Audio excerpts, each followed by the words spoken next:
Hi guys, it's Steve with Ringing Steel. We're back here. We're working on this Glock 21 45 ACP. I'm going to get the borders and whatnot kind of all wrapped up today, hopefully. At least, well, step 2 of the process. So what I've done is I have gone in and I have rough cut all of my borders. So I didn't polish off or polish outside of my lines. I was able to leave all of my original texture in place because this gun isn't going to get Cerakoted. So I've rough cut all of my borders. Then I went in, I polished everything, I shaped everything, I got everything to the point where I want it to be. And then, yeah, everything that wasn't going to get stippled, I got polished up as shiny as I wanted it. We left it kind of matte.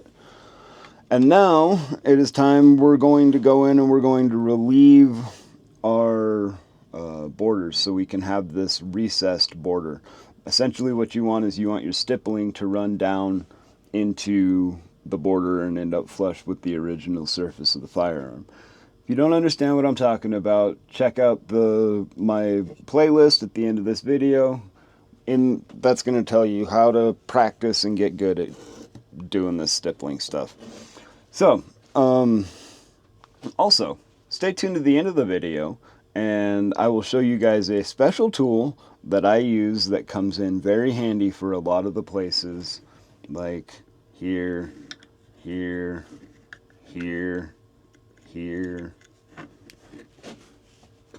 Probably simpler than you think. So, anyway, so now, yeah, the idea is that we're going to come in and we are going to relieve this surface in here. I've done most of this. I've done the top. Most of the gun has already been done simply because this machine I'm using is obnoxious and I don't think you guys want to sit here and listen to it while I do the whole thing. So, without further ado, here we go. Oops. I almost forgot my safety glasses.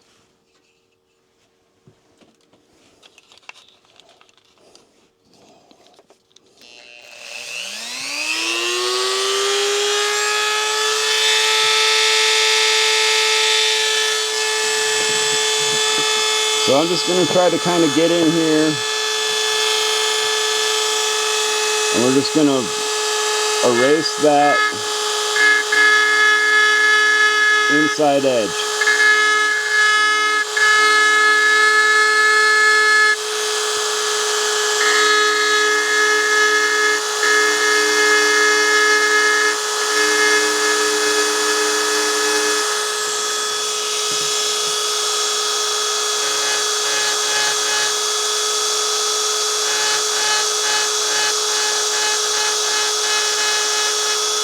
You get to some of these parts, it's tricky to hold your rotary tool and film it and see it. And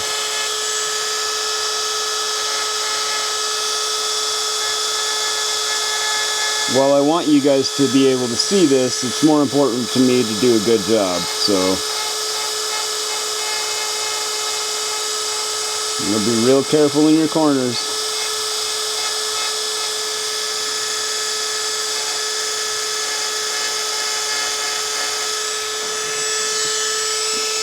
So now we're here to this hole.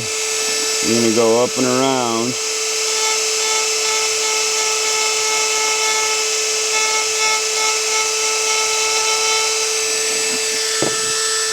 And it's not, it's not difficult. It doesn't take too long.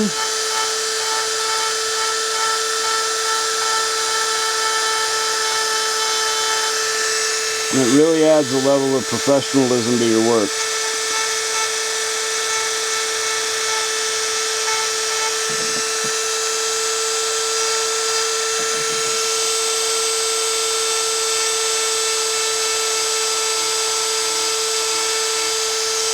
You can see a little better there.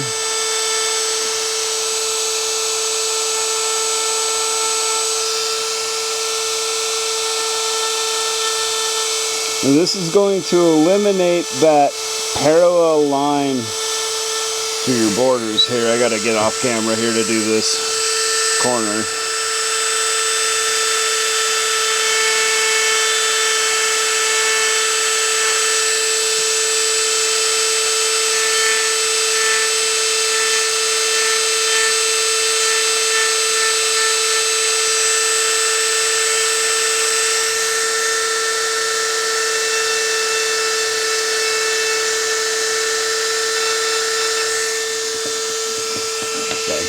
Sorry about that. This edge right in here was really difficult to get to. You can't hold it up for you guys to see it. So you're just trying to blend those out.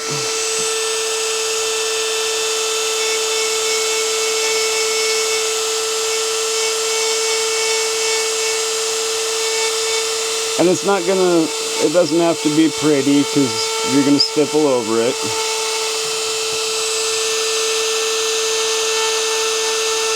Once you eliminate that parallel line to the other side of your border, it really helps to get rid of any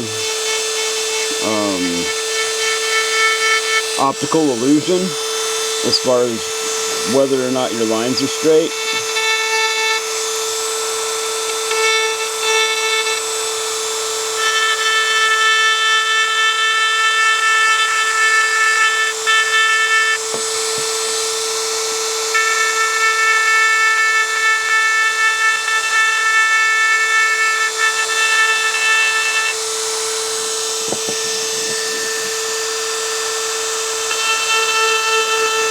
This may be another area that may be difficult to show you guys.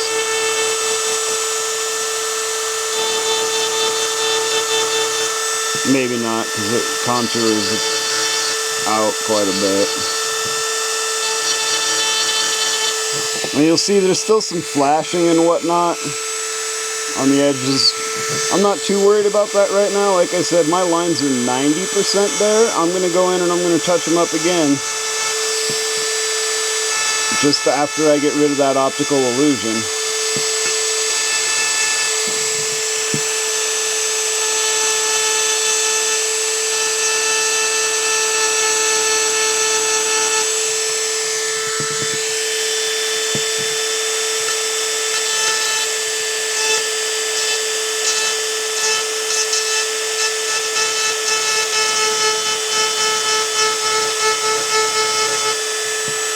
I decided to change this bottom border on the front of the grip.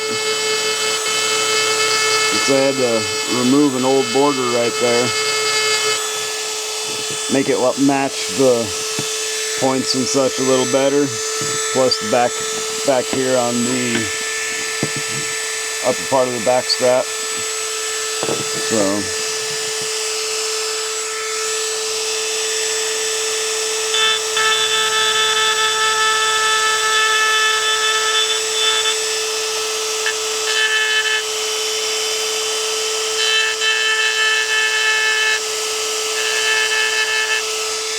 an awkward position for sure.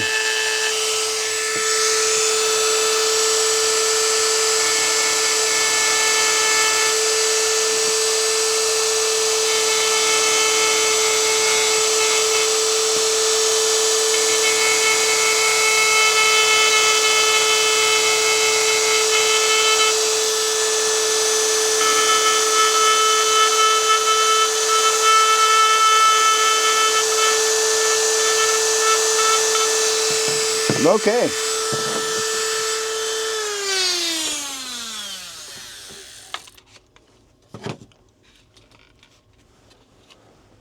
So that pretty much wraps up how to recess your borders. You just kind of got to go in there. That way you end up with a nice line. See if you can see that. If I can get it on the camera here. Woohoo! Let's see, like I said, it's we're 90% there. There's a few little waves that we got to take out. But like there's nothing catching it if I slide up this way, but if I come down this way, I hit that lip. And it's not much because I'm not putting a deep stipple in this. So that's what we're That's what we're after. Thanks for tuning in, guys. Like I promised, I was going to show you a tool that you could use. Oh, there goes my camera doing weird stuff. Here, let me get it back here. Yeehaw.